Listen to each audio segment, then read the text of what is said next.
to the press conference, we're not going about it in a class action way. We're going about it in a way where it's about individual cases and individual stories, right? However, let's focus on the point of Diddy with children. There's been actually zero proof to that. There's some allegations, none are being used in court. And trust me, a prosecutor in a federal case would be licking their chops. That's how they sent R. Kelly to jail. They'd be licking their chops if there was a child, if there was an actual minor that was sex trafficked or a minor that was sexually assaulted. They would know that Diddy has zero defense for that. And it's just about how much time he would be getting in jail. So the mere fact that the government brings a case, 3 superseding indictments, there's not one mention of a child. Not one. There's no, they comb through, I forgot how much, like, they said 20 terabyte of, voluminous discovery that they gathered and they turned over eventually, but they had so much evidence, videos, text messages going back to God knows when, and nothing ever indicates to them that Diddy was doing things with underage women, right? This is only, again, I hate to call it a fabrication because it's still an allegation, but it's a fabrication of these civil suits that want to grab headlines that said Diddy, like, I think now I believe Diddy was fucking a dude before I believe Diddy was fucking a child. Like, I'm gonna just be honest. I mean, the plaintiff attorney bringing the class action lawsuit would have to essentially vet all of these 30 or however many individuals there are to then build what's called a class, go before the court and say, hey, we have a certified class in this specific situation against Sean Combs, and then they would have to present evidence in order to be certified as a class action lawsuit from a civil standpoint. As far as the fact that there were minors that were potentially mentioned that were not, sometimes that is a strategy standpoint to not bring minors in. It's also possible these children who have parents who would not allow them to testify, right? They are minors, which means they have a guardian or a parent that can say, hey, no, we're not putting our... Most of these allegations are from 2006 or 2008 until 2024. That's when the RICOs last. Unless we're saying that these kids were less than 12 years old that Diddy may have fucked, they would be adults now.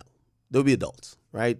Again, unless Diddy did it in the last like 3 or 4 years. But outside of that, if he was fucking with a teenager in 2011 or 2012, that person it's impossible. It's impossible to be a teenager in 2011 and in 2025. It doesn't work like that, right? So that person would be an adult.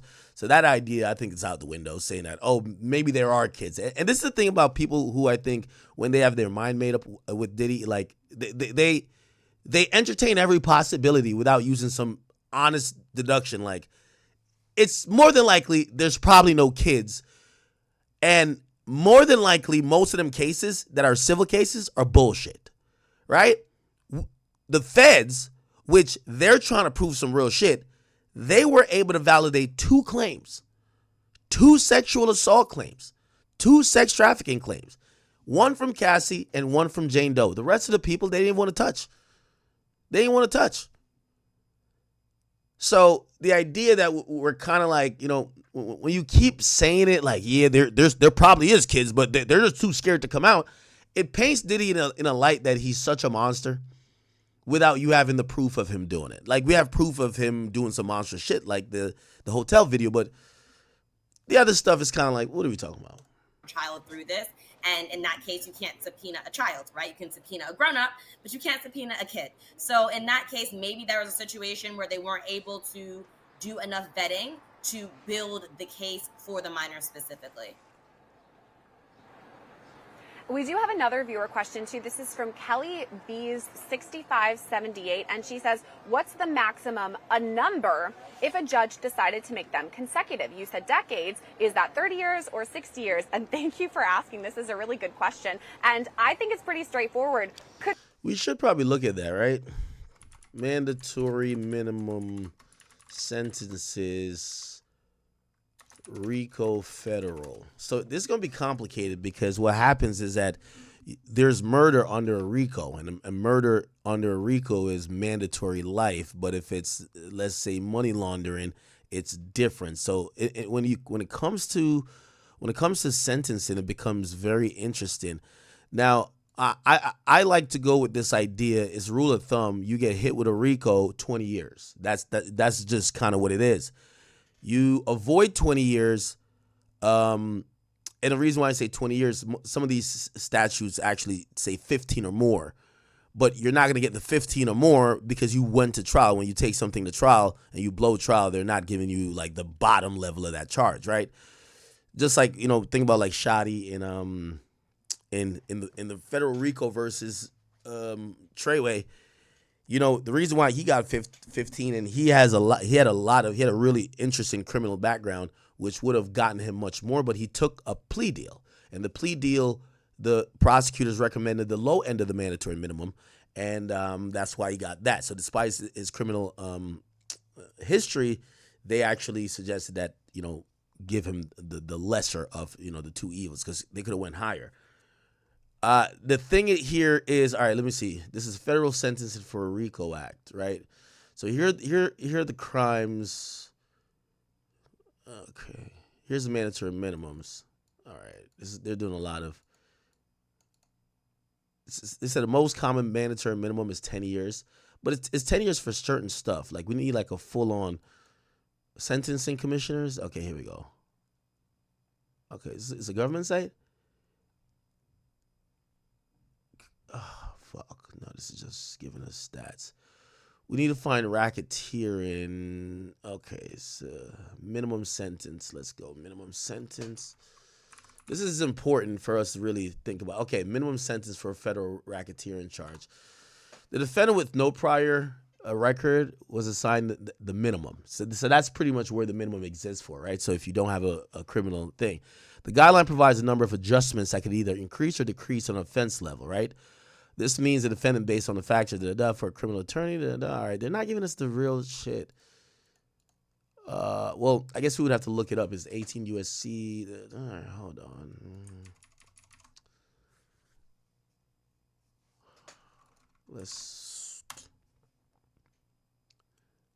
Okay.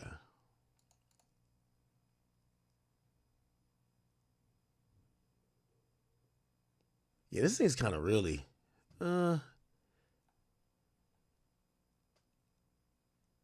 All right, we're not legal experts like this. We're not about to just read a law book, okay? Fuck that. Could be life. Could be the rest of his life, all of it, if he's found guilty, especially if the racketeering. What do you think, Will, and this is down the line, obviously, if there's any sort of conviction in this, when it came time for sentencing, I mean, are we thinking consecutive, concurrent? And again, this is all speculation because there hasn't been any sort of verdict. We don't know if it's mixed or a full sweep or what it is, but what does it tend to... Yeah, if it's the more predicate acts, the more time he's going to get recommended. Here, an update from my boy.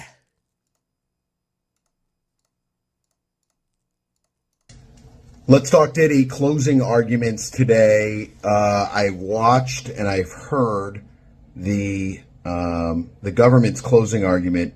When I say I watched, I've read different things about what they said and how they said it. Interesting argument. I think that it was well written, well done. I think they're still going to have trouble. They tried as much as they could to distance themselves from certain aspects of the case, such as Cassie hiring the prostitutes, Cassie directing the prostitutes, Cassie paying the prostitutes, Cassie writing texts about that she can't wait to be with the prostitutes. So I think they've tried to put that in a box somehow so that the jury can convict on a RICO charge. I think it's still difficult. The RICO and the trafficking are still difficult charges to prove. I think that they can get them on the, crossing state lines with prostitution. And if that's really what they get at the end of the day, I think that they're in for some trouble in terms of how the public perception would be.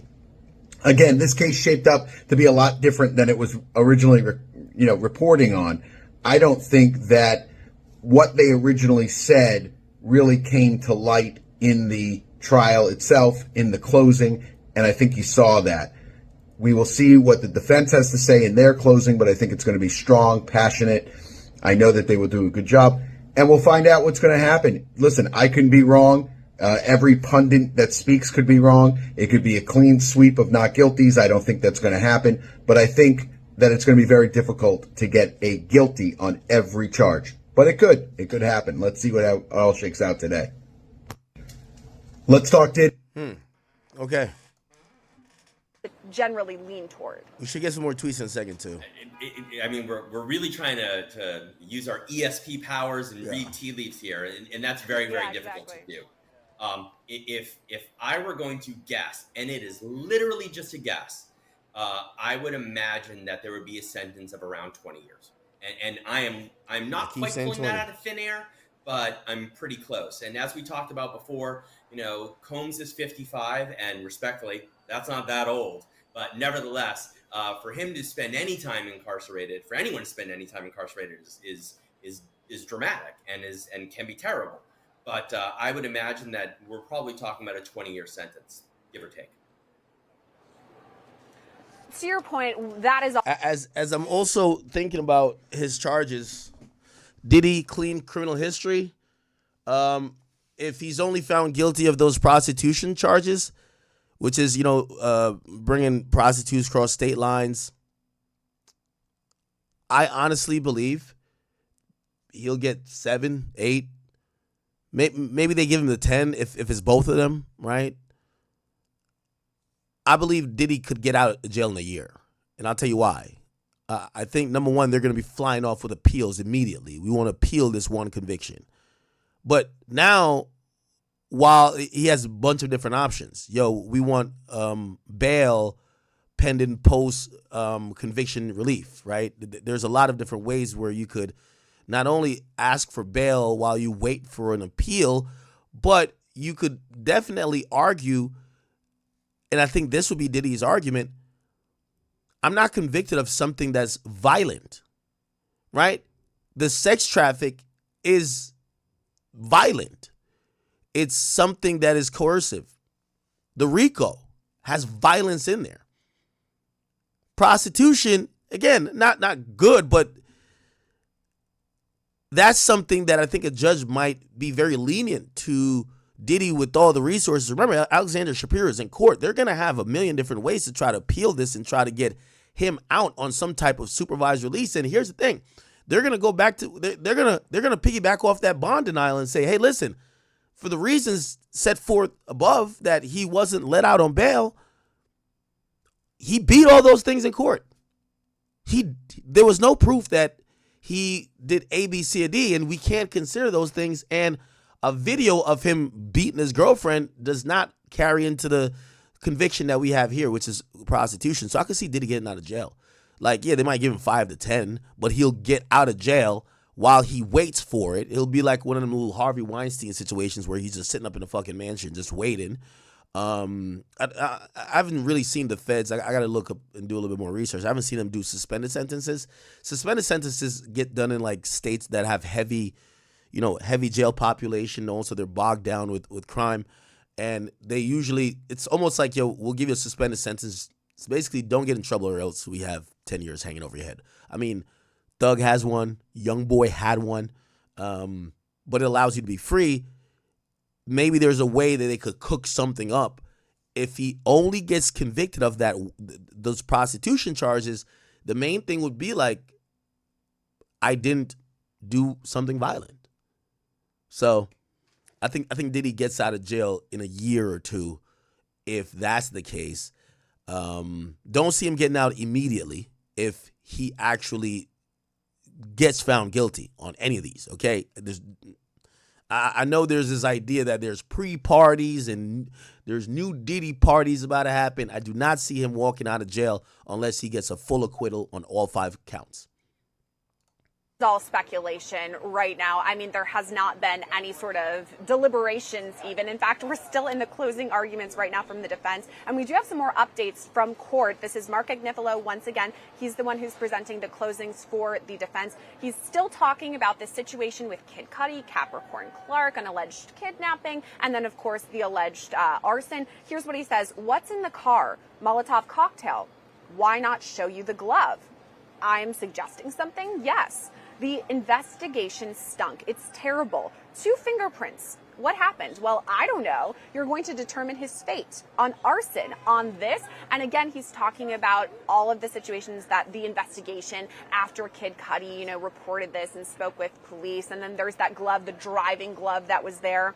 Agnifilo went on to say the DNA was consistent with a female contributor. That witness was not helpful. If it had come back consistent with Combs, they would have bragged about it. Investigator Jimenez never followed up. He tried to find Cassie. He said Jimenez said Capricorn's brother obstructed him. They fought. I'm not saying Capricorn did it or Cassie did it. We're not here to solve the world's problems. Cassie's father didn't call him back. The witness was mad. Draw your own conclusions. Wow. Okay, so he says he's not here to solve the world's problems, and he's bringing up Cassie and Capricorn. This is fiery to me. Aaliyah, what are you thinking? All right. Okay, let me see. So we get some more tweets here. Agnifilo basically then continues to say, racketeer and co-conspirator KK, right?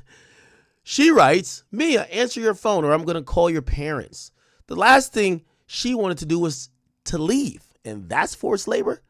Let's turn to drug distribution. The U.S. says personal use is distribution. Brendan Paul said that these were his personal drugs. These are his personal use drugs. He said he forgot to take the cocaine out of my bag.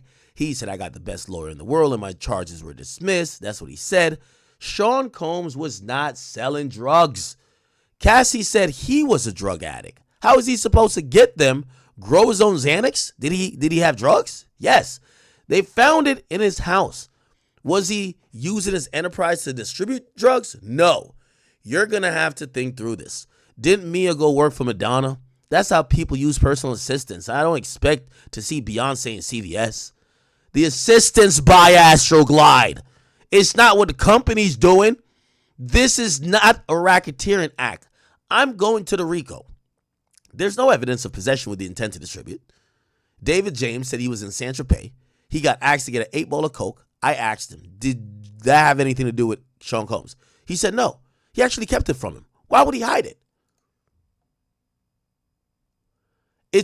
It's people in creative fields doing what people in creative fields do. It's not racketeering. I'm going to talk about Cassie. Can you sex traffic your girlfriend? Well, maybe you can, right? If you push them into prostitution, but he's not making money from it. Jane has some texts that are very anti-hotel night. Cassie, she doesn't. People are in love. People are having sex. Let's say your partner wants to do something and you don't. Where does that land? Cassie wanted this, included to be close to Diddy. It's like my wife is from Los Angeles. I hated LA. All right. Now I love LA. Sorry. That's just how it happens. Cassie, she's a very beautiful and sexy person. She was with Michael B. Jordan.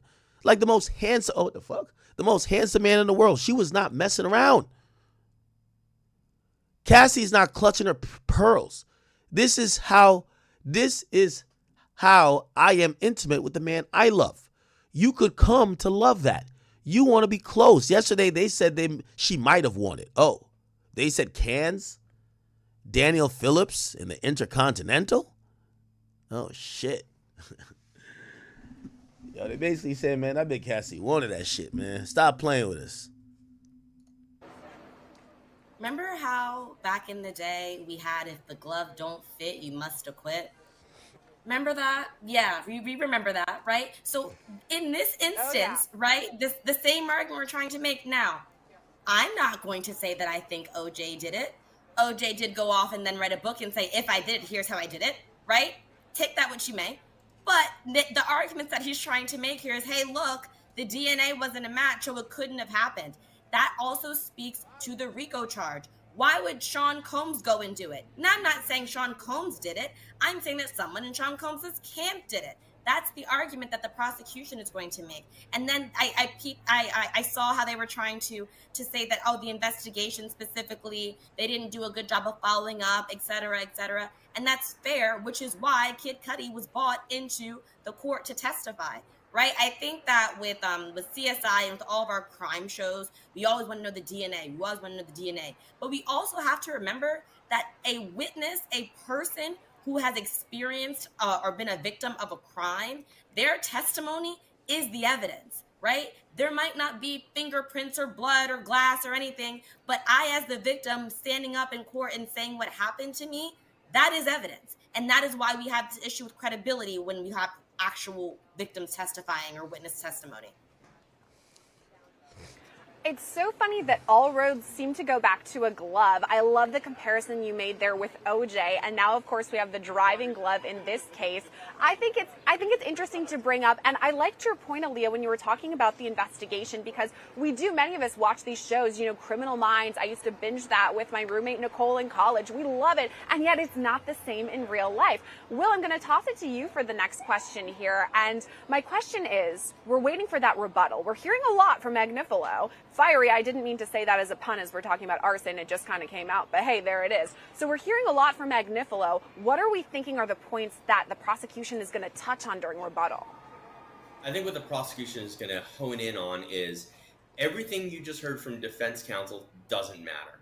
Because what they're trying to do is they are trying to distract you. It's sort of the magician where they're waving their hands around so you're not watching exactly what's going on. And that's what it is. Because at the end of the day, regardless of whether or not the glove fits or the glove doesn't fit, it almost doesn't matter. Because as Aaliyah said a minute ago, what really matters is who is doing this and who are they doing it in whose direction. So it doesn't matter if Sean Combs' DNA isn't on the glove. It doesn't matter if it was a woman. It doesn't matter if it was a man. It doesn't matter if it was whoever or whatever. But the fact of the matter is that if we can show that Combs was directing it, that's all we need to prove. We don't need to show that Combs was literally the one who was calling prostitutes and saying, will you please fly to LA? Will you please fly to Atlanta? Will you please fly to Ibiza? We just need to show that someone was doing it at Combs' behalf. We don't need to show that Combs was day after day beating up Cassie Ventura, beating up Jane, beating up Mia, in order for you to know or for you to believe that there was such an atmosphere of coercion and fear and threats and intimidation that these women would do anything he said. That's what they're going to say. They're going to say, don't be distracted by the show that defense counsel is putting on for you, because what you really need to do is drill down in the details. And the details are, this guy, Sean Combs, was orchestrating this entire thing. The proof is from the witnesses themselves who said, as we talked about earlier, they went to an LA luxury high-rise and Sean Combs is there counting money to give to Garcia. The evidence is there. This awful video that we've seen over and over again where Sean Combs is brutally beating up Cassie Ventura. That's what this case is. Whether or not the glove fits is irrelevant. The fact that there was a glove, that's what matters here. There was the glove. I guess. Anyway. Agnifilo said, if she likes 75, well, okay. So it's if she likes 75, can number 76 be sex trafficking? Talk about doing 0 to 60. Nothing said to him. She doesn't want to even do these again. Mr. Donaldson cross-examined Daniel Phillip. Let's look at the text. Sean says, are you horny? She says yes, talks about fantasies. That's their lifestyle. She writes, I'm not going to do too many of these. My mother would. Writes, my pussy is so hot. They're going through this together. I'm going to play part of a video. Wait, part of a freak off?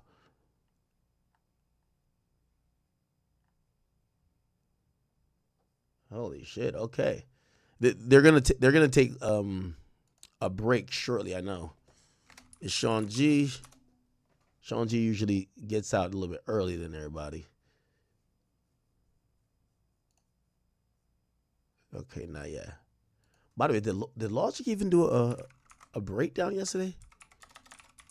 I know he popped up on Sean G shit, but like he was pretty much like kind of was saying, yo, I'm gonna be honest with you, this Diddy shit is Diddy might be cooked. What did he say? I can't find his videos. Maybe it's a short. 24 No, okay, yeah, that's old.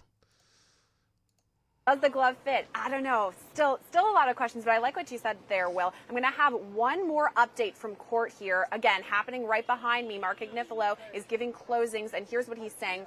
Here's an email, obviously an exhibit. Why is she calling him Sean Puffy Combs? For some later proof? Doesn't mention any car? Forget it. Let's turn to the London hotel. If you want to go to someone's house, it's not a kidnapping. It's unfair. Cassie is public too. And of course, this is in reference to after Diddy allegedly stomped on Cassie's face. Then the alleged kidnapping is when he, again, I keep having to say allegedly, forced her to stay in this hotel and she didn't want to. Agnifilo says, remember, Cassie also didn't want the tape out. She had a movie coming out. Let's go back to what was said about the hotel staff maybe leaking the footage, and we're talking about Intercontinental Hotel now. They were worried about publicity, not a misdemeanor. Guess what happened? It was sold. And again, that infamous Intercontinental video, and I'm sure he's probably going to talk about Eddie Garcia and the alleged bribery there, the payoff, the money machine that was counting cash. I mean, a lot of head-in closings. We're about to wrap up for this part of our live coverage, though, and I have to say a huge thank you to both of our guests who've been on with us for 2 hours. Will Corman and Aaliyah Roberts, thank you both for staying on with us today and giving us amazing insight into what's happening. Before we log off, I've got to say we're going to be here all day, you guys. So even if you're looking at just the stagnant view of the courthouse, we will be coming back after this. Jesse Weber is going to be on, I believe, at noon.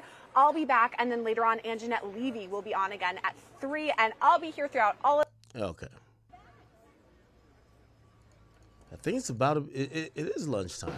Went by the wayside. She alleges who want to be a part of this and see what's going on inside court.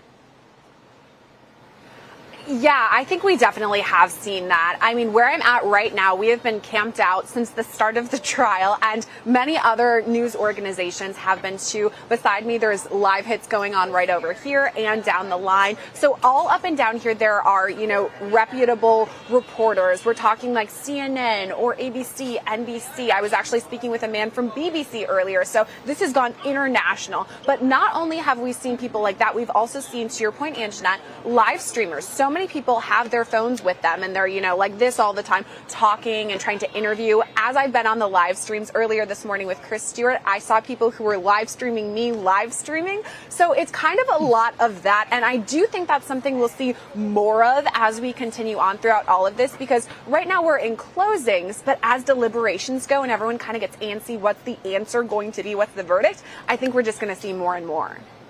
Now let's talk a little bit about Sean Combs' family, because he's had family support showing up, family members showing up to support him throughout this trial. It's almost like they've been showing up in shifts. The daughters were showing up this morning and yesterday. They had shown up in the very beginning of the trial, and then we didn't see them for a period of time. We know that they had some graduations and things like that. Plus, I mean, this is just kind of icky for girls to listen to this testimony, for any child to listen to about their father.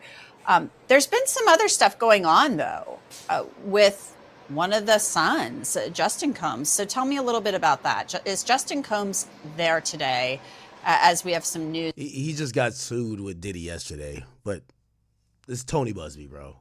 It's about a lawsuit that's been filed.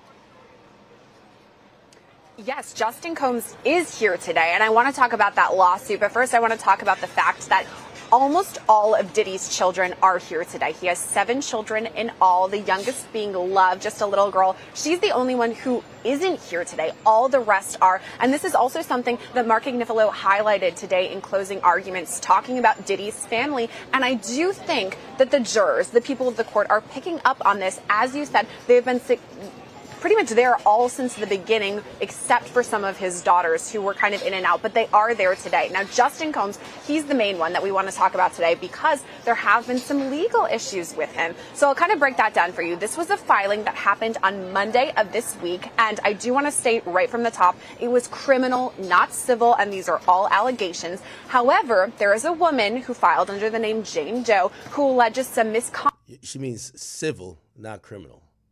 At the hands of both Justin Combs and P. Diddy back in 2017. So I'll kind of give you an overview of what the filing says. That back in 2017, the spring of that year, this woman, Jane Doe, who lived in New Orleans, Louisiana, started Snapchatting with Justin Combs. And they're going back and forth. At one point, she admits she sends him risque photos, according to the lawsuit. That's what she calls them, or her attorney does in the lawsuit. But additionally, she talks about her big dreams. She wants to work in the entertainment industry. She's got stars in her eyes.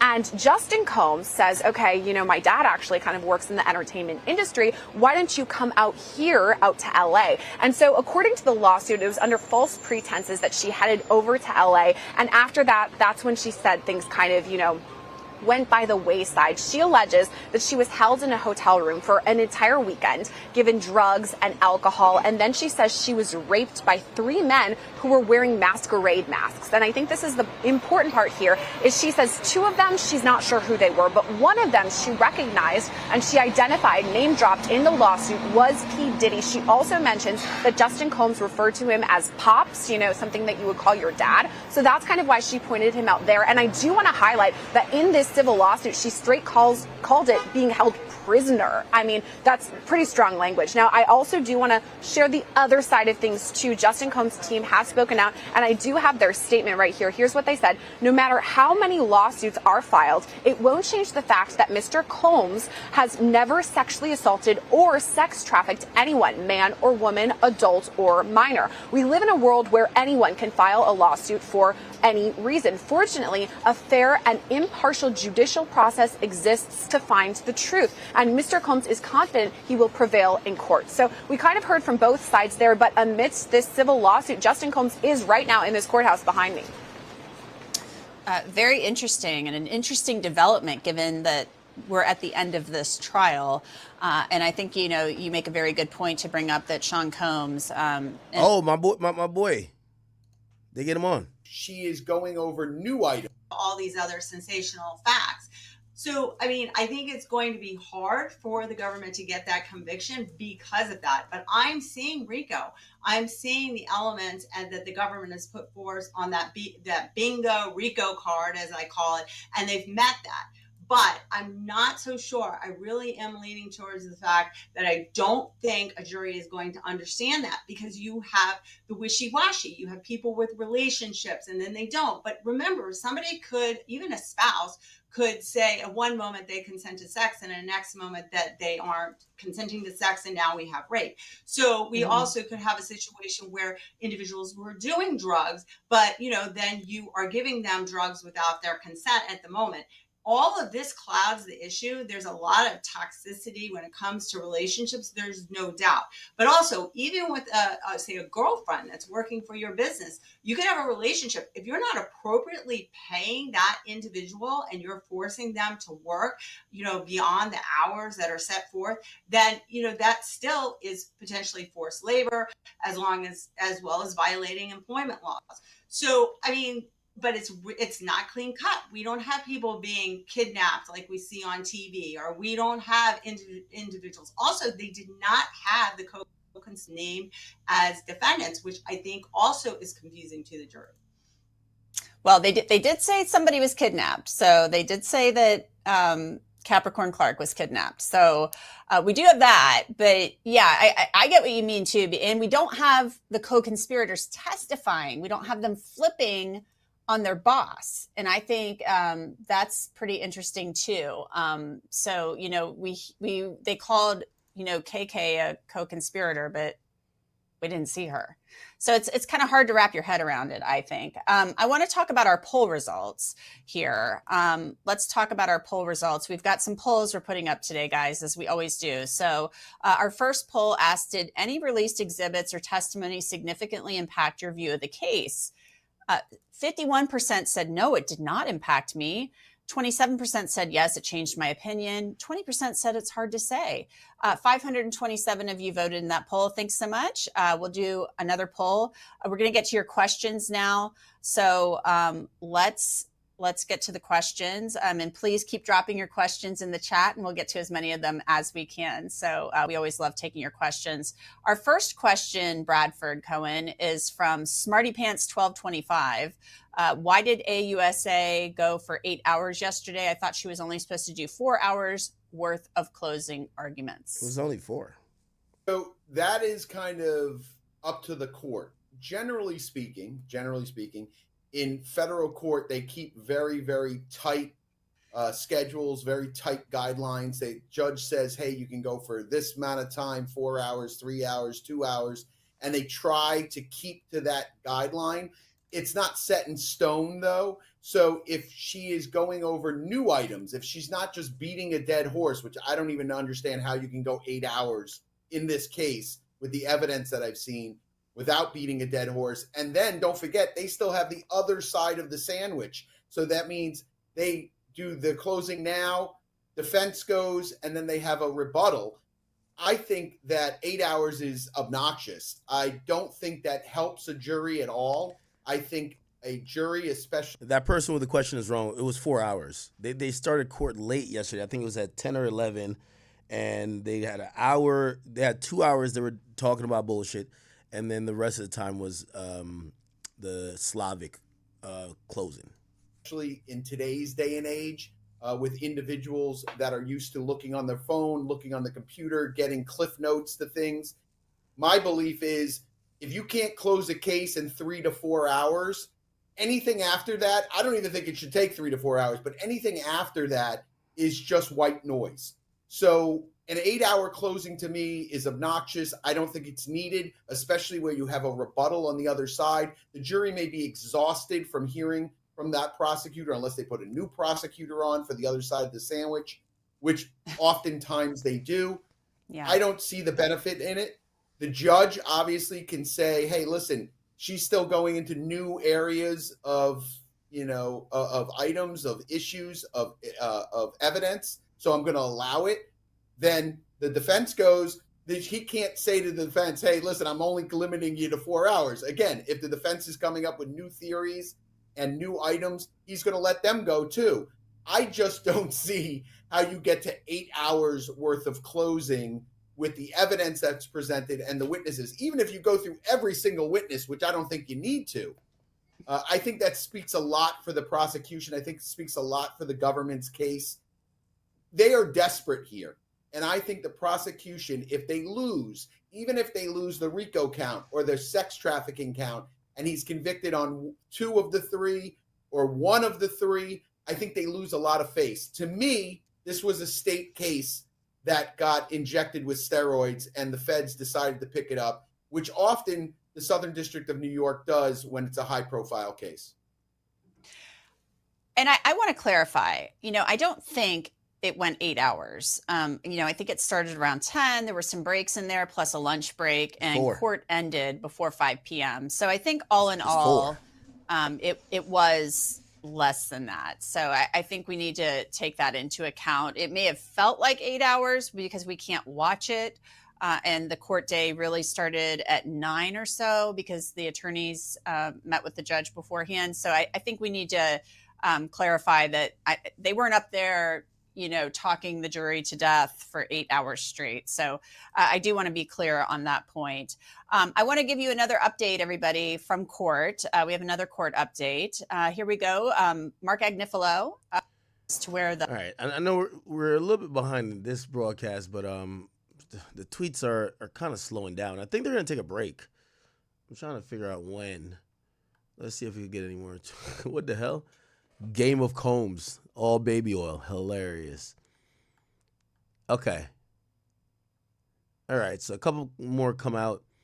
It says in this Intercontinental video, it's more likely than not it's Combs' phone.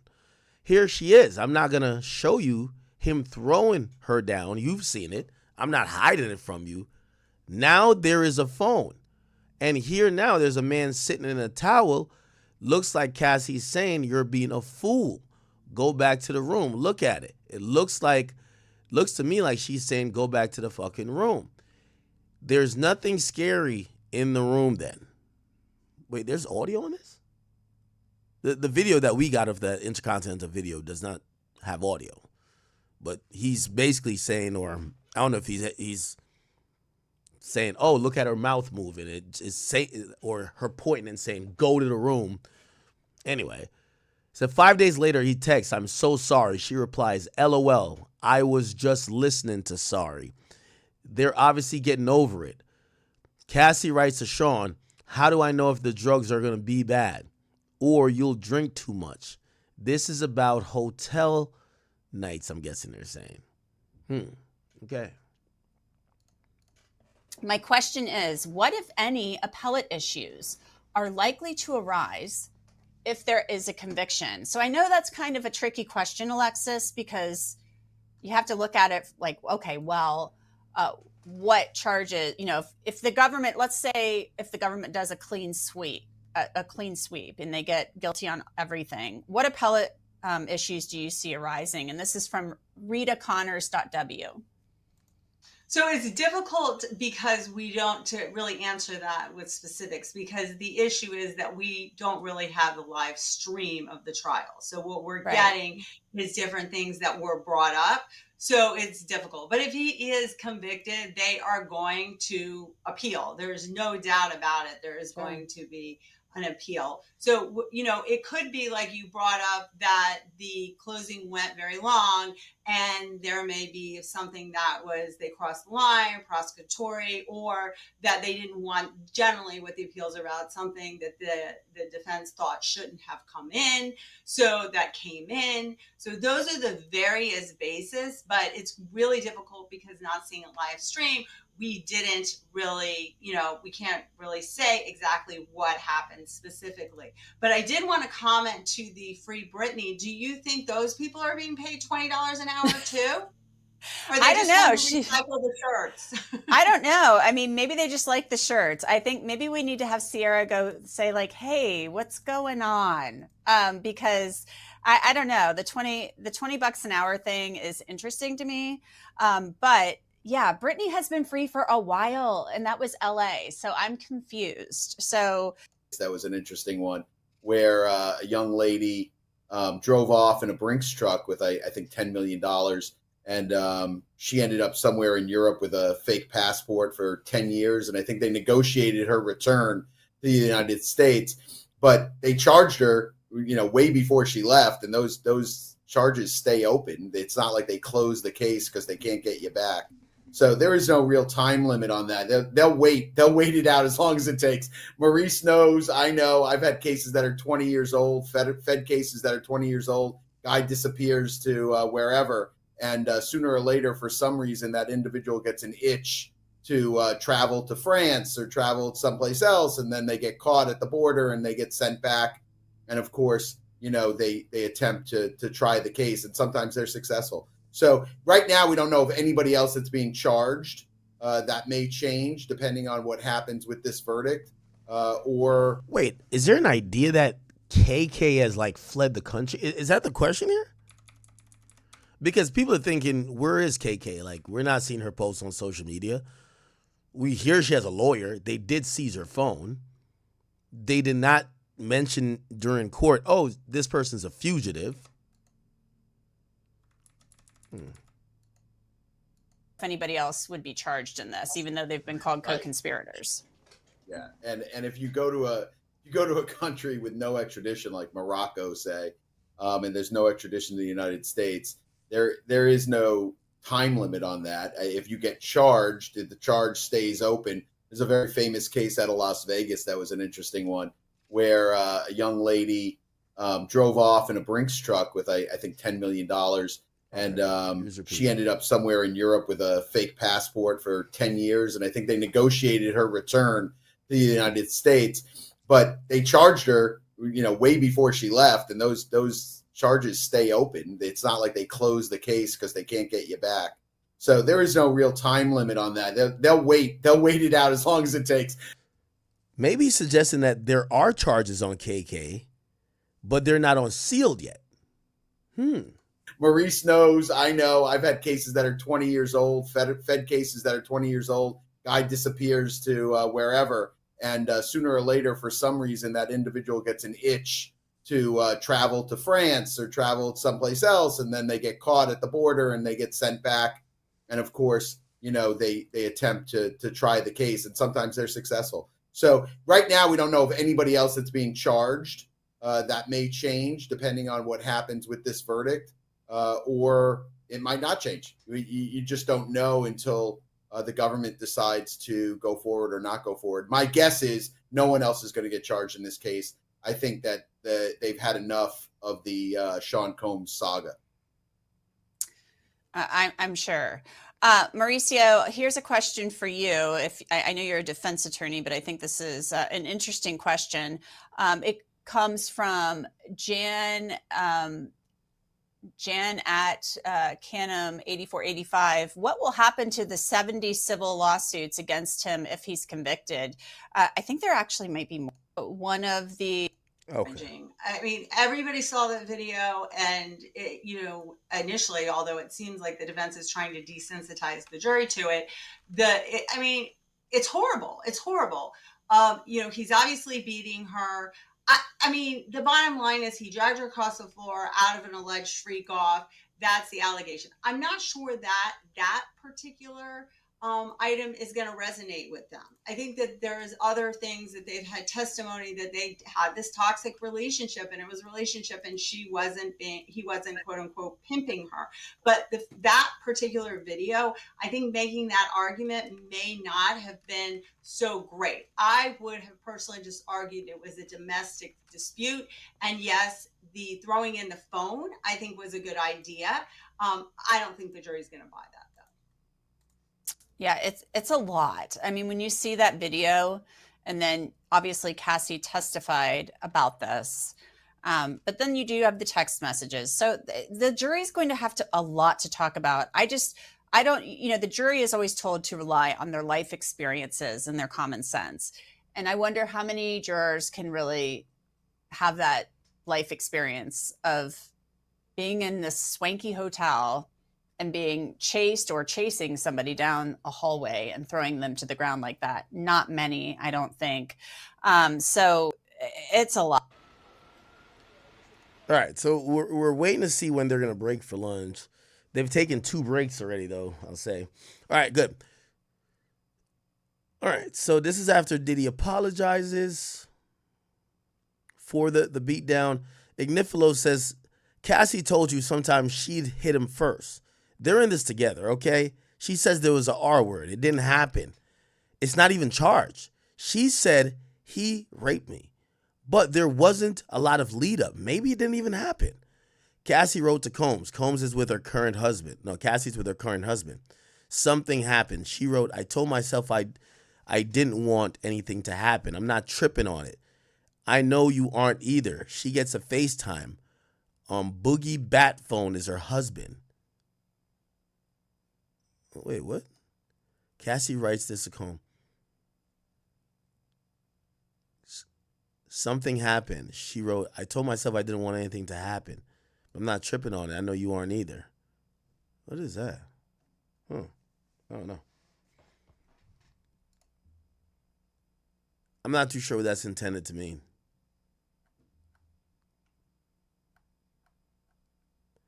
By the way, I don't think Inner City Press is typing this stuff. I think he must have some text-to-speech shit, bro.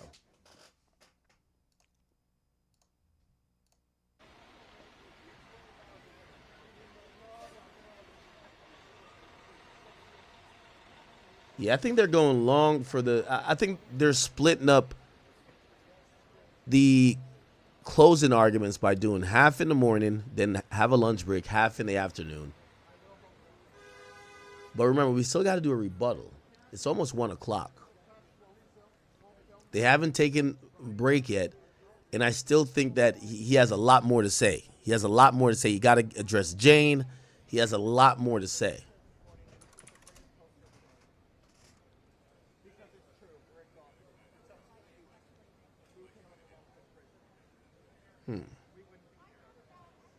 Who is this? She said, I know. I don't care what you said, because that's gangster. People are enjoying it. Some people are.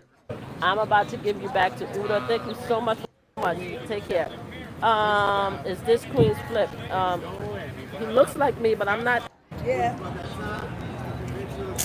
Yo, Mama Flip is my mom's. Mama Combs is my grandmom's. What happened? What's going on? This is madness going on down there in that courthouse chat. Remember I told you I was supposed to go? I'm like, I am good.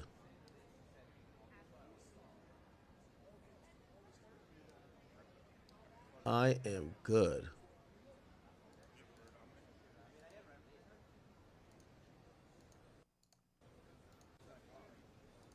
Okay. Let's see how much more tweets we get.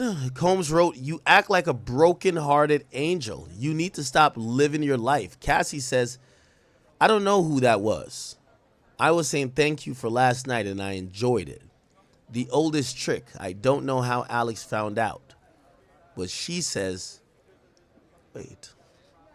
Oh, is she saying that Cassie is starting to fuck with like her husband? And her new excuse of why she still fucked Diddy after she was fucking with her husband is that Diddy raped her. Really? This is confusing. Combs wrote, you act like a broken-hearted angel. You need to stop living your lie. Cassie says, "I don't know who that was. I was saying thank you for last night and I enjoyed it.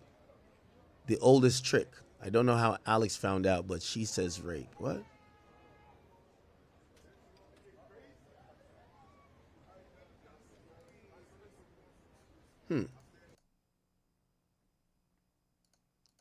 That's interesting.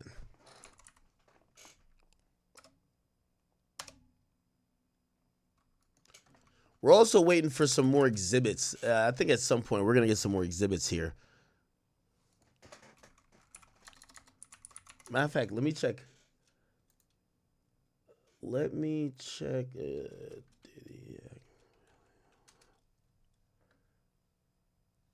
going to check the file.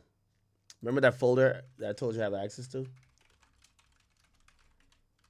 I'm going to check to see if they have...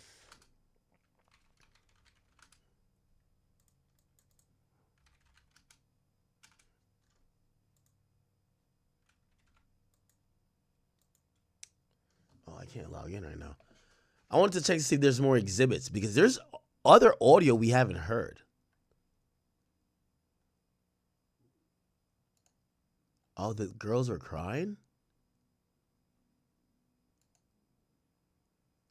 Oh, I didn't see that. Put your health first with compounded GLP-1 injections. Through hers, you can get access to a prescription weight loss treatment plan.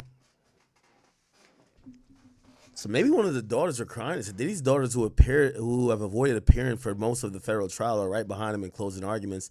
And the emotion for the days, it could be shown their face. His twins, Jesse and Delilah, along with Chance, all held hands as they walked out. I thought they said it was crying. Let's see. I don't know if they're crying. Are they?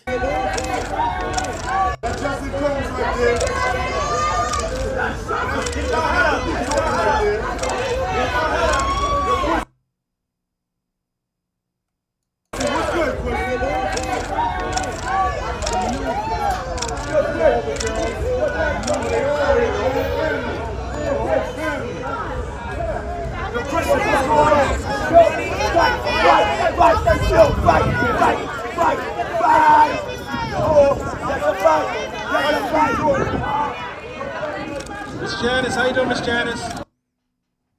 Oh, that's the mom. Miss Janice, it's me. Is that Stevie J at the back?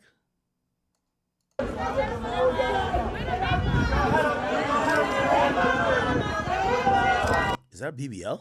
Holy.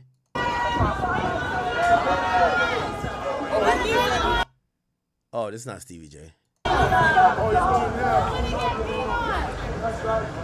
suck it out the street. All mama's a mama, guys. Messed up. Get the fuck out the street. Get off that street. All mamas love their kids. All mamas love their kids, guys. All mamas are mama, guys. All mamas are mama, guys. We gotta respect mamas. You know what I'm saying? She loves her son. God damn. Right, I'm struggling to try to understand like this last part.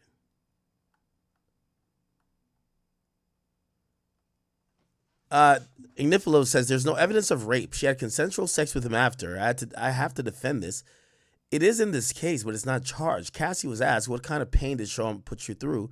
She spoke about his own personal pain, his shame. It's beautiful, she said. He felt pain, and most painful to me, was carrying around his shame. Jane almost said the same thing. I felt my partner was trusting me in a very vulnerable moment. I wanted to go along if I could be my partner's escape. Are they saying the pain is Diddy not being able to say he was gay? What's the pain they're trying to describe here? Not too much going on as of right now. Still closings inside. Cassie Ventura has been, she was like the star witness or one of the star witnesses in this trial, Sierra. And Mark Agnifilo at this point in time is really focusing in on her and what he believes are inconsistencies in her testimony. And she was, 9 months pregnant, 8.5 months pregnant, up there on the witness stand, talking about all of these very difficult things that she said she went through with the freak-offs, the beatings, the physical abuse, the domestic violence. She claims she was raped. So he's really hammering away at her, hoping to discredit her and prove to this jury that she was not a victim of sex trafficking. Yeah, I absolutely agree with you, Anjanette. Cassie is a star witness in all of this, and her testimony, the first word that came to my mind, honestly, was harrowing. Some of the things that she had to go through and describe. But of course, right now during closing arguments is when Agnifilo is going through and poking holes in all of this and alleging that, no, it wasn't this sex trafficking thing. She wasn't raped. She wasn't held against her will. It was a consensual relationship. And I do feel like all roads lead back to Cassie, because not only do we have her testimony on the stand, that's debatably the most important testimony that jurors heard in all of this, but she's really the first one to kind of get the ball rolling, to open the floodgates, as we say so many times, because she filed that first civil lawsuit. And so I think that jurors are really going to go back to Cassie, if I'm just inferring as far as deliberations. They're going to go back, of course, and touch on Jane and Mia, who were lengthy witnesses on the stand, but Cassie, because first of all, they probably know who Cassie is. She's famous. She has the song Me and You, but that's another thing that was alleged by the government, that P. Diddy stifled her career. I believe it was a 10-album record deal that she signed, and of course, she only had that one. And so I think they're really going to go back to all of that, and of course, the freak-off videos that were shown in court, and maybe even back into their memory bank about some audio, which is something that we've showed here on Law and Crime, or heard rather, because it's simply audio, and we're about to play it for you now too. We have it, our producer Jordan has it queued up for us, and basically in this, and we want to play it for you, it is Cassie talking to one of her friends who apparently saw a freak-off video of her. So it's a recording of her, and I believe it's Sujin that she's talking to, and she's saying, tell me about this video. Where is the video? It's like a 24-minute long clip. Of course, we have it shortened down, but she does threaten him. So take a listen. No, you playing games. And now we're never. Now all my friends can go, and we can stay here. All right, everybody can go, and we're gonna stay here. Everybody heard. So they're all leaving, and we're staying here until you show me that. I'm going to kill you. You don't understand. I don't give a I've never killed anybody in my life, but I will kill you because you're with me. With me in my life right now. If I saw a video of you doing anything that you didn't want people to see, I would show you the video so you could tell me what the happened. You're playing games with me, telling me you saw now you're saying you didn't see some you with me. I'm going to you up. I don't think you understand. And it's not going to be my hands, and it's not going to be blood on my hands. Someone else is going to do it. So you have to tell me right now, and I'm recording this whole FYI, tell me what the you're talking about. So you have it or you don't have it? Can you just be clear with me? Do you have it? I saw it and I don't want to ever see it again. I know you don't, but I want to see it. Yeah, but I don't want to see it. Bro. Yeah, you don't have to see it, but it's my life and I'll kill you. Yeah, but no, I will kill you if you don't show me right now. I will kill you and I will hide you and I will cut you up and put you in the dirt right now. Pull it up. If you have it, pull the up. Because if not, I'm going to kill you and then he's going to kill you again. So just do it. Pull that up right now. And that's some pretty powerful audio there where she's saying, I will effing kill you. And you can hear that she's really upset. So I'm sure this is something that is going to be in the back of jurors' minds. And I mean, I have not been, or actually I have an update for you guys right now. Courtroom is in break. And I think I can tell you now because there are a bunch of cars. There's this huge Celsius car behind us right now, but behind that, there are these big Sprinter vans. So immediately I'm starting to think, okay, that's Diddy's family all coming out. There's a huge crowd over there. And then, of course, the courtroom's on break for lunch. So I do think, unfortunately, with this huge Celsius ad behind us, but behind that, Diddy's family is there. And we do have our other camera there getting video. Okay, great. So we'll be going on a lunch break.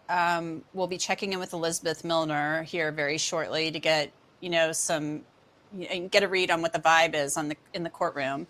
I want to hear from her specifically about that. But let's go back to those clips. So Sierra, that's a side of Casa Ventura that we don't really hear very often. We don't really ever hear from her, honestly. But that is not the Cassie Ventura that Cassie Ventura presents to the world, as a recording artist. So we've got this recording. I'll cut you up. I'll kill you. All of this stuff. I think we can all understand if somebody's like saying they're going to put a sex tape of you out, you'd be very upset about it. But it does show the jury another side of Cassie Ventura. So what do you make of that clip? I think you're right, Antoinette. It could go either way. Let me just read the last couple of tweets because apparently they're on break, so I guess the tweets are a little bit behind. The live is going to tell the exact thing. Okay, so this is after the sorry stuff. You broken heart angel. There's no evidence. Blah, blah, blah. Okay, cool. It says, yo, Jane says, I'm getting vulnerable with you in the hotel.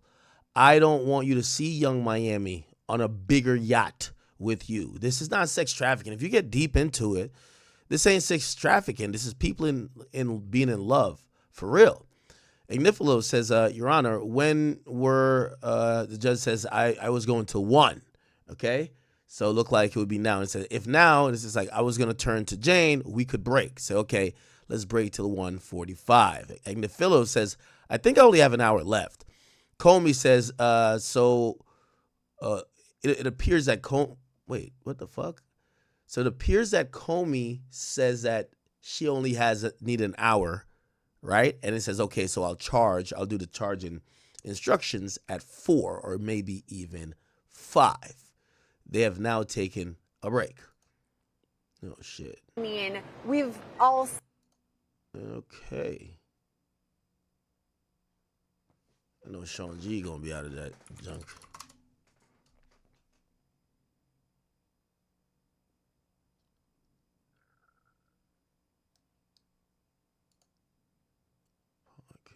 So he's not live yet. Okay, anyway. Said things that maybe in the heat of the moment we don't necessarily mean, and most of us thankfully don't have to go testify and put our hand up no, when I said I was going to do that, I didn't actually mean it, when you're just in the heat of the moment. But to your point, she has these freak-off tapes that she had been threatened would be released. And so, of course, she's upset about all of this. And I think it could go either way. I think it could go in the way of the government's argument, like we heard from her mother, for instance, where P. Diddy was requesting $20,000, I believe it was, in order to keep these freak-off tapes secret. She didn't want them ever getting out. She didn't want that at all. But then you can hear the other side of things. Maybe they're thinking, okay, actually, she was also in on all of this. She was on the other side of things. So I don't know. It could really go either way.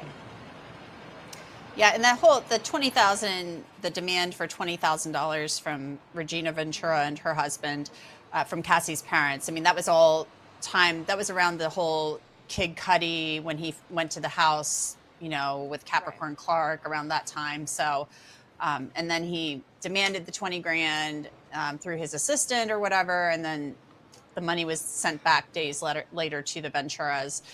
So that's what the government said was an act of extortion. So it's a lot. It's a lot. So it's a lot to consider. So we'll see what the jury's going to have to consider all of it and look at all of it. So we're going to let you go for now, Sierra. So thank you so much. We'll check in with you here in a little bit, and we're going to go back to the panel. So we'll check in with you later. Panel, let's bring you back in here and talk with you. We're going to talk with Elizabeth Milner since the court is on a break now. They're going to lunch, the jury and everybody else.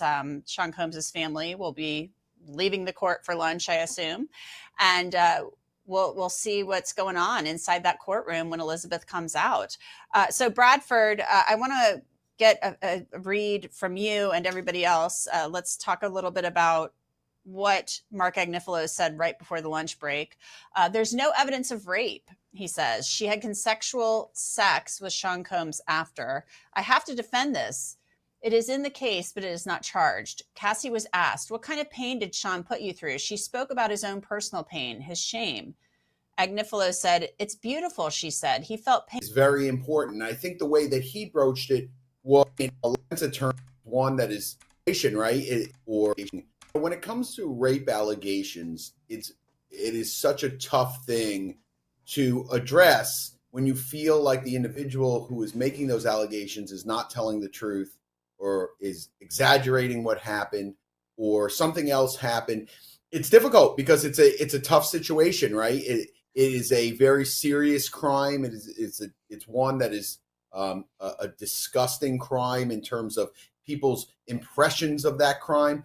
So it's extremely difficult for a defense attorney to address those things by calling the witness a liar. At the same time, you're under that duty to your client, and the way you broach it is very important. I think the way that he broached it was appropriate. He is addressing it with other items, other texts, other things that would suggest that it did not happen, or that it was exaggerated from. Now, this is not something that's unusual. We've been hearing this from the very beginning.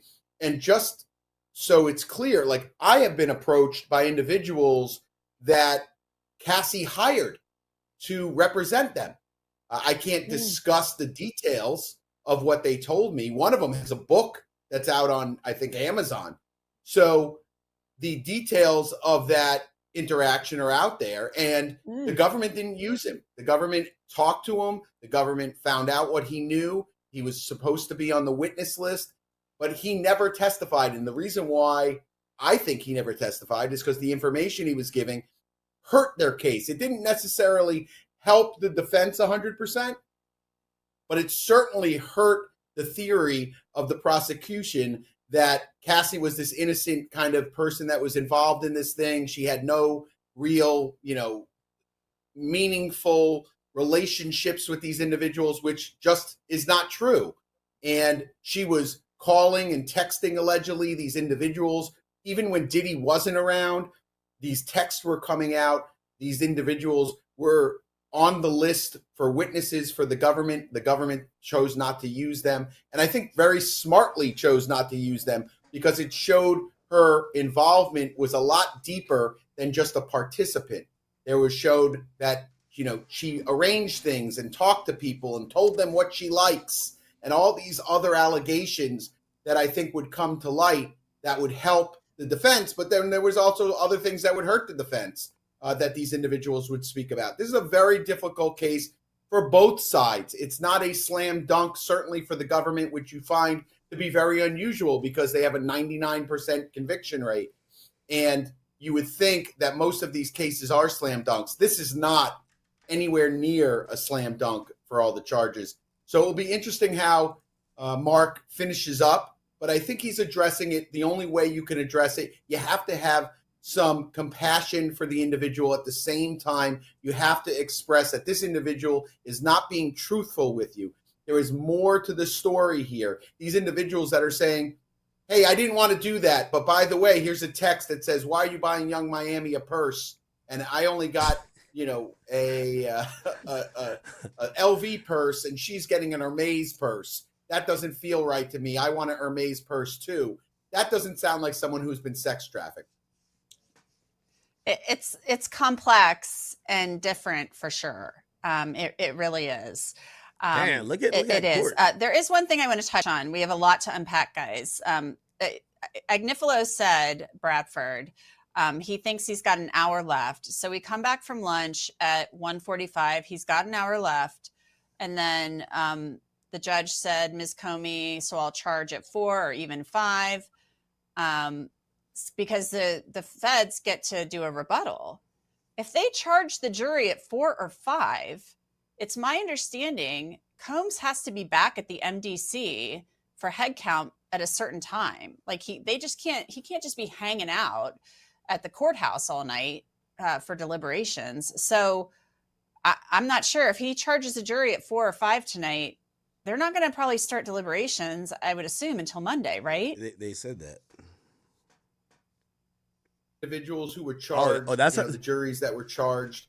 Yeah, do the twins always wear matching outfits? 4 or 5 o'clock, and the judge kept the jury till 10. I had a case in Tampa that I won, by the way. But they kept the jury there till 10 o'clock at night because the jury was saying, oh, we can keep going. We can keep going. They came back the next day and we had a verdict before lunch. The key here is what the jury wants to do. No, Sean Combs is not going to hang out at the courthouse during the deliberations. But if there's any part of that the defendant needs to be back and present for, they will go get the defendant and bring them back and into the courtroom to be present for that. My guess is because of the logistics, because of the craziness, because of where he's being held, and if he's going to be held downstairs at the federal courthouse or if he's going to be transported back, all these different kind of things. My guess is that the judge would say, hey, let's come back on Monday and start fresh Monday morning. But not every federal judge does that. I've had state judges, federal judges. I've gone till 10, 11. It's one of those things that it's up to the federal judge. This judge seems like the kind of judge that would dismiss the jury for the weekend and come back on Monday. But, I've been wrong, at least 1% of the time. So who knows how this is going to go. That's quite the batting average, Bradford. I do okay. I do okay. I'm like the Feds. I'm like the Feds, except on the other side. Let's give you guys a little bit of an update because we have a lot to talk about. So the Combs family has exited the courthouse. Somebody has fallen outside the courthouse. We're trying to figure out who fell. So please don't take that and run with it. Somebody fell. We don't know who. As soon as we find out, we'll let you know who fell. But I don't know. There's been so much talk throughout this trial about him having to be back at the MDC by a certain hour for the head count and the U.S. Marshals being stretched thin already. I don't know if I see them carting him back to the MDC and then bringing him back. Like, let's say there was a verdict tonight, or I just don't know if I see it happening. So they could be back on Monday. We'll get back to you when we know more information about that. Mauricio, I want to go now to you about the recording of Cassie. Of course, we can all understand being really upset if a recording of us, or we heard like we had a sex tape or whatever, and it's going to get out, and we're famous, and oh my God, it's going to ruin my career and whatnot.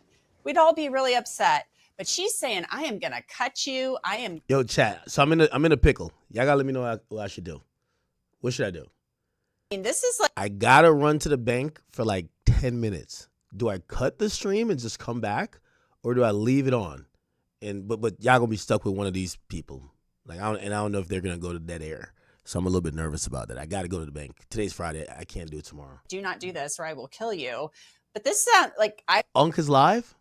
Literally going to cut you up and bury you. Sounds very Oh, maybe Unc could carry me. Yo, Unc, you're doing the Lord's work. Carry me. I'm running to the bank, chat. I'm running to the bank. Here we go, though. She says, it's not going to be So me, listen, it's gonna be somebody else. we're going to She's get already right letting into him it. know that, I just got to I'm get gonna everything here contract out situated. this murder. Anthony Blackman first in line. I see you. Okay, chat. I'll be back. Intelligent hoodlum. Big Tone. Big Tone.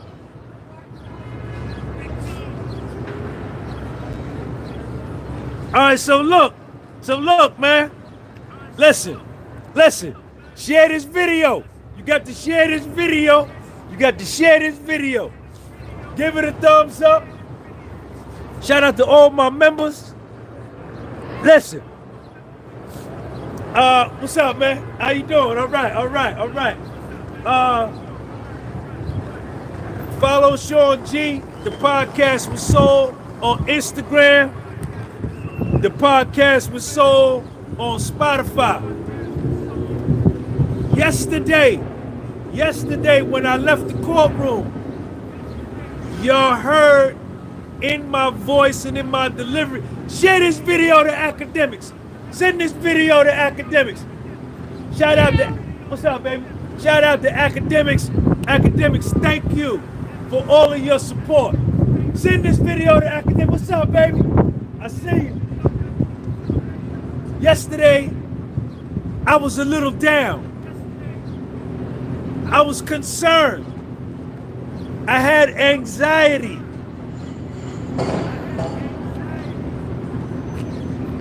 I was worried because y'all know I'm invested in this case.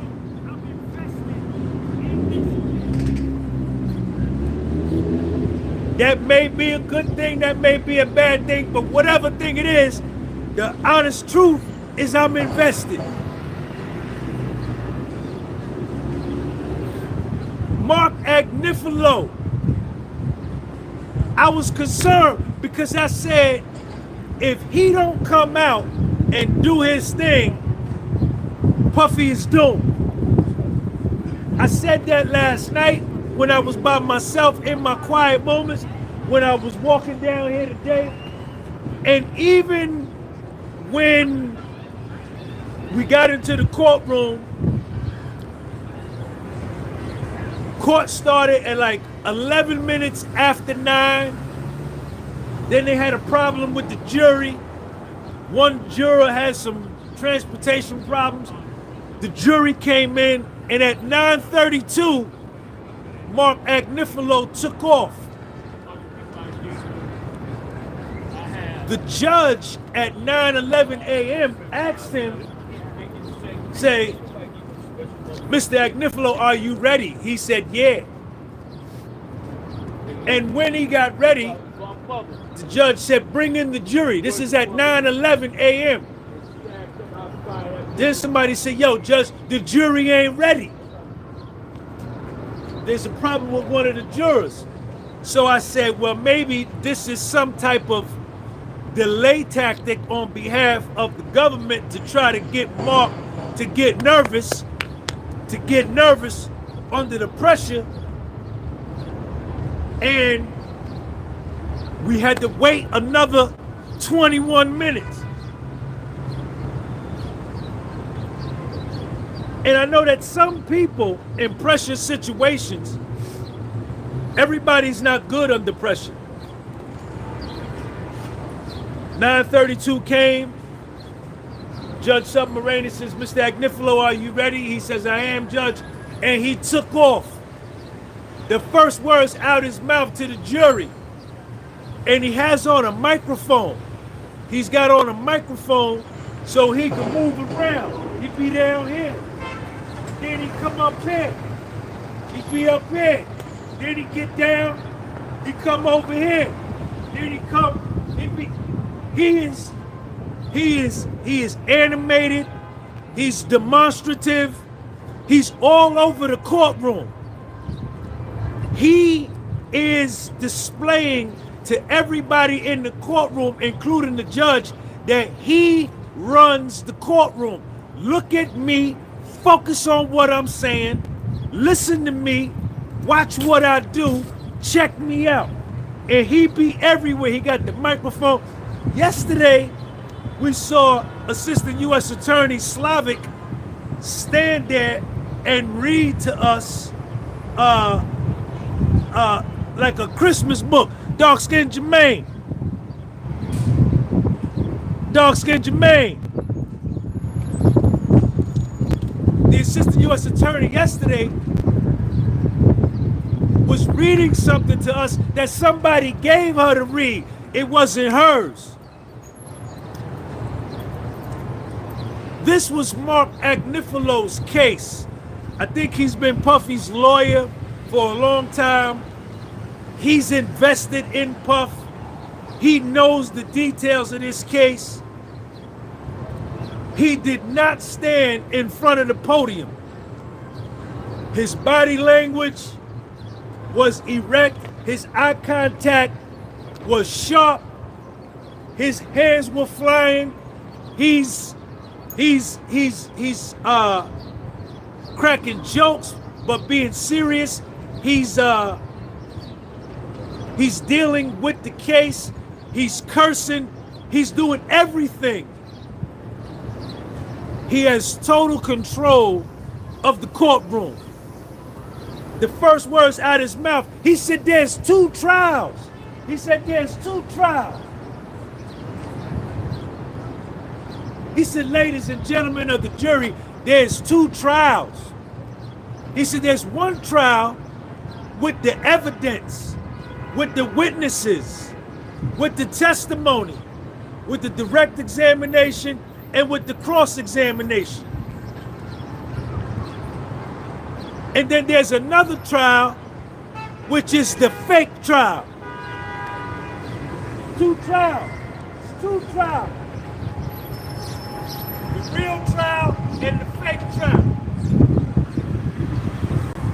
He said there's the real trial and the fake trial. And when he did the fake trial, he pointed at Maureen Comey, Slavic, Johnson, Smith, all these issues. He pointed at him. He said, and then there's the fake trial that the prosecution is trying to put on. He pointed at them in their face, to their face.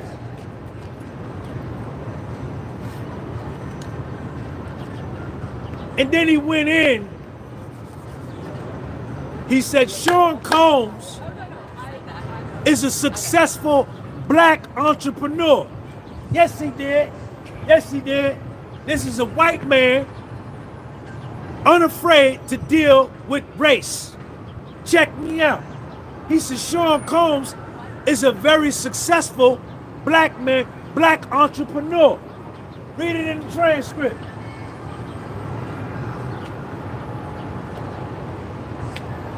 I didn't write no notes. I got no notes to read. The note taking is over. This is the Super Bowl. This is the Super Bowl. Blue 3, right? 36, 17, blue, hey. There's no more practice. There's no more scrimmages. This is the Super Bowl. This is the World Series, NBA Finals, NCAA Final Four. And the reason I couldn't take no notes, Ravens fan 22, the reason I couldn't take no notes is because Mark Agnifilo was all over the courtroom. He walked up and down. The microphone that he was using, he had a bad microphone. He had a bad microphone, one of them wireless joints. And when he was staying close to the joint, it would sound good. But then when he moved away, you couldn't really hear that good. So the hearing in the overflow was, sometimes it was good, sometimes it was bad.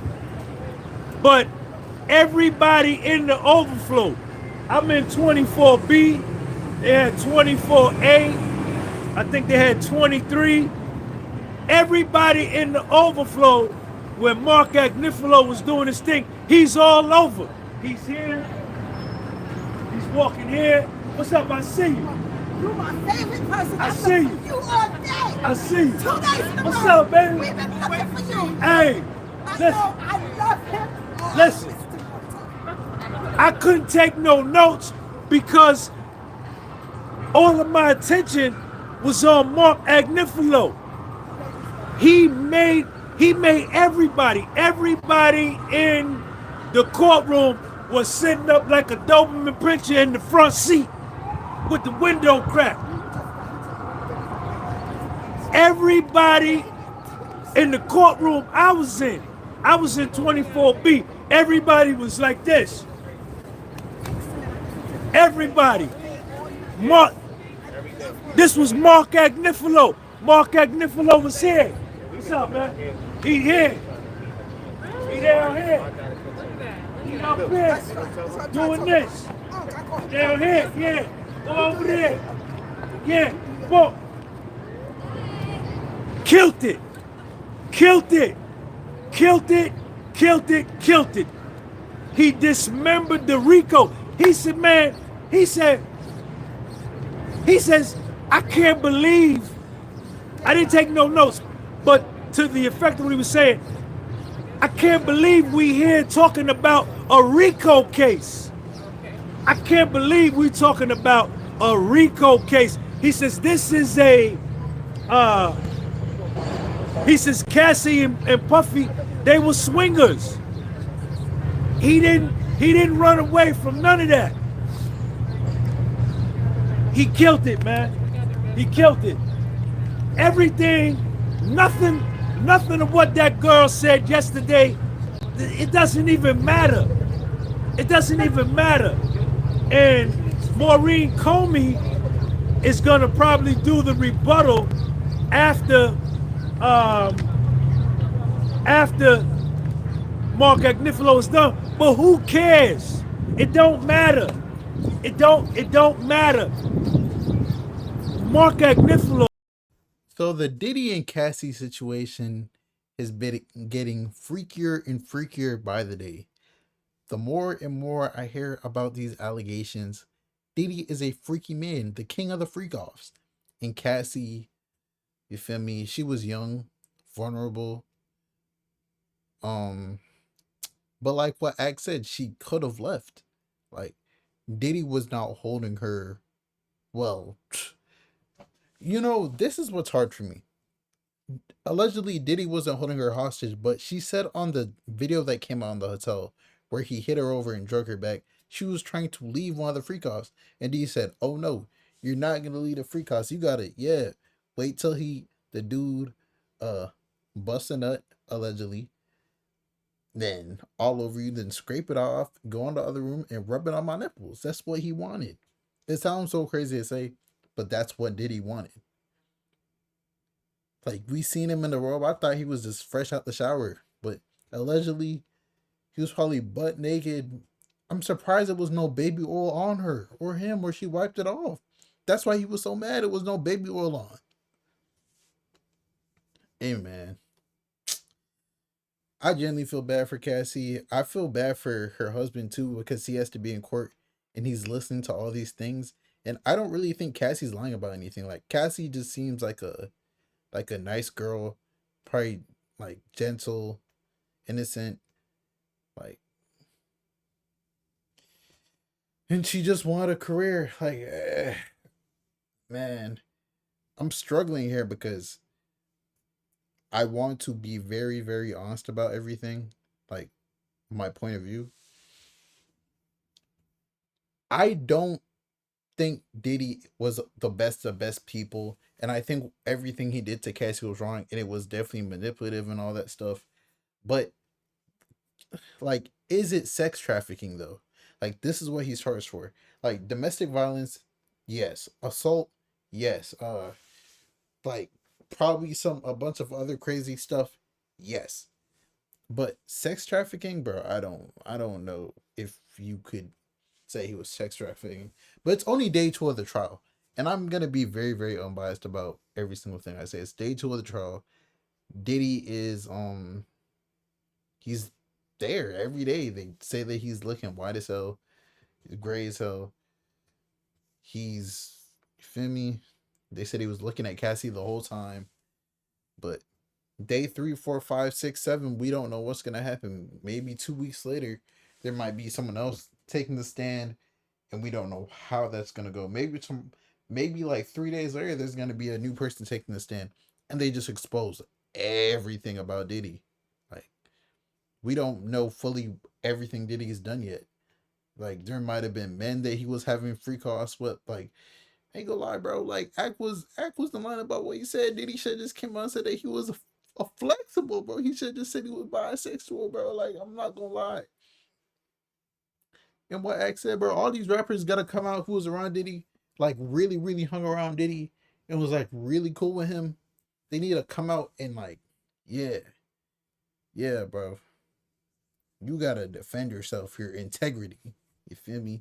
But your boy Big Ak News. Make sure you like, comment, subscribe. And do you feel like Diddy's innocent, or do you feel like he's guilty? and we're talking about sex trafficking. Like, we're not talking about is he a good person or not. Do you think he's guilty of sex trafficking, Cassie? It's your boy Big X News, and I'm out.